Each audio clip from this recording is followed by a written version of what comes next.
প্রধান প্রতিপক্ষ কাউকেই মনে করছি না। 7 জন, এই 7 জনের কে দ্বিতীয়, তৃতীয়, চতুর্থ, পঞ্চম, ষষ্ঠম, সপ্তম হবে তারা তাদের মধ্যেই লড়াই করুক। তারা এখন পূর্ব বিধানসভার প্রতিটা কেন্দ্রেই মানুষ যেভাবে উৎসাহের মেজাজে, উৎসবের মেজাজে এবং যে গণতন্ত্রের শ্রেষ্ঠ উৎসব সেটা যে পালন করছে তাতে কোনো সন্দেহ নেই। কিন্তু নির্বাচন কমিশন যেভাবে বিরোধীদের যে ভূমিকা, সেই ভূমিকাটা নির্বাচন কমিশন পালন করেছে। আমি যে দেখছিলাম যে আমাদের গ্রাম বাংলার মানুষ তারা আজকের ভোটের দিন তারা কাজকর্ম বন্ধ রেখেই যে এই গণতন্ত্রের যে বৃহত্তম উৎসব সেই তাতে সামিল হয়। তারা বাড়িতেই থাকে, যেই তারা একসঙ্গে থাকছে সেখানে গিয়ে অতর্কিত লাঠিচার্জ করে আমাদের দুর্গাপুর অঞ্চলে এবং আমাদের বিশেষ করে দুর্গাপুর অঞ্চলে চন্দনেশ্বরে, তারদাতে, আমাদের ইতিমধ্যে যে দেউলি 1, আমি 4-5টা অঞ্চলের কথা বলবো যেখানে অতর্কিতভাবে সেন্ট্রাল ফোর্স যেভাবে লাঠিচার্জ করেছে আমি তার তীব্র নিন্দা এবং ধিক্কার জানাচ্ছি। যে সেন্ট্রাল ফোর্স অতর্কিতভাবে সাধারণ মানুষ তারা কি গ্রামে এক জায়গায় বসবে না? আমরা তো সংঘবদ্ধ জীবনযাপন করি, গ্রামের মানুষ তারা সংঘবদ্ধতা থাকার কারণে লাঠিচার্জ করেছে। অনেকেই আঘাতপ্রাপ্ত হয়েছে, একজনের হাত ভেঙে গেছে।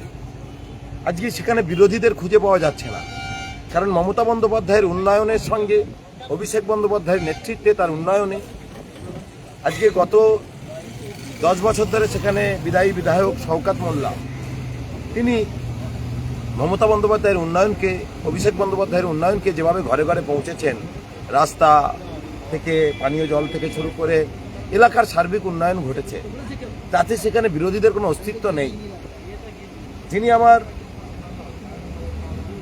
অপোনেন্টে প্রার্থী রয়েছেন তিনি আইএসএফ, সিপিএম, বিজেপি, আমার বাদে 7 জন প্রার্থী আছেন। সেই 7 জন প্রার্থীর এজেন্টদেরকে নিয়ে গাড়িতে গাড়িতে করে ঘুরে, এবং নির্বাচন কমিশন বলেছিল একটা ইলেকশন এজেন্ট, একটা প্রার্থীর এবং একটা পলিটিক্যাল পার্টির 3টে গাড়ি। তো আমরা 3টে গাড়ি 3 দিকে আমাদের আছে। আমরা যেমন আমাদের 13টা অঞ্চল 4-5টা করে অঞ্চল ভাগ করে নিয়েছিলাম যাতে প্রতিটা বুথকে আমরা টাচ করতে পারি।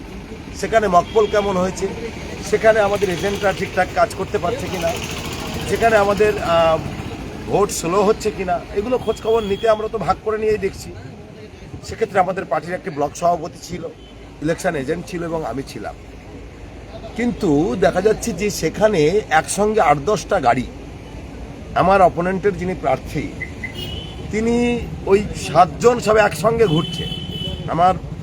আমার বিরুদ্ধে 7 জনের লড়াই সঙ্গে আমি মিনস মমতা বন্দ্যোপাধ্যায়, আমি মিনস অভিষেক বন্দ্যোপাধ্যায়, সঙ্গে তৃণমূল কংগ্রেসের সঙ্গে মামাটি মানুষের সরকারের এগেনস্টে, দলের এগেনস্টে যেভাবে যে চক্রান্ত নির্বাচন কমিশনের দ্বারা, তারা বাঙালিদেরকে, তাদের আমাদের ভাষা বোঝে না, আমাদের সংস্কৃতি বোঝে না, যে সমস্ত সেন্ট্রাল ফোর্স তারা এসে যেভাবে বাঙালিদের উপর অত্যাচার করছে, বাঙালিরা এর 4 তারিখ দেখবেন এর শ্রেষ্ঠ জবাব দিয়ে দেবে। রাহুল ইসলাম অভিযোগ করছে তাদের বেশ কিছু জায়গাতে এজেন্ট বসতে দেওয়া হয়নি। আরে এজেন্ট বসতে গেলে তো এজেন্ট মিনস তো একটা মানুষ লাগবে, একটা ভোটার লাগবে এই বিধানসভা। ওরা যতগুলো বিধানসভায় যেখানে এক জায়গায় ওদের এজেন্টকে বার করে দেওয়া হয়েছে, ঢুকতে দেওয়া হয়নি, এরকম অভিযোগ করতে পারবে না। বসতে পারেনি সেটা বলুক, তাদের ব্যর্থতা বলুক, তাদের সাংগঠনিক ব্যর্থতা বলুক, তাদের দলের কোনো অস্তিত্বই নেই। সেখানে যদি তারা মনে করে যে তাদের অস্তিত্ব তৈরি করার চেষ্টা করে, এটা ভ্রান্ত ধারণা তাদের, এতে আমার কিছু বলার নেই। মানুষ যা ভোট দিচ্ছে তাতে করে আপনি কেমন ভোটে জিতবেন আশা করছেন? আমি যেটা বলেছিলাম তাই হবে। 1 লাখ নিশ্চয়ই লক্ষাধিক হবে।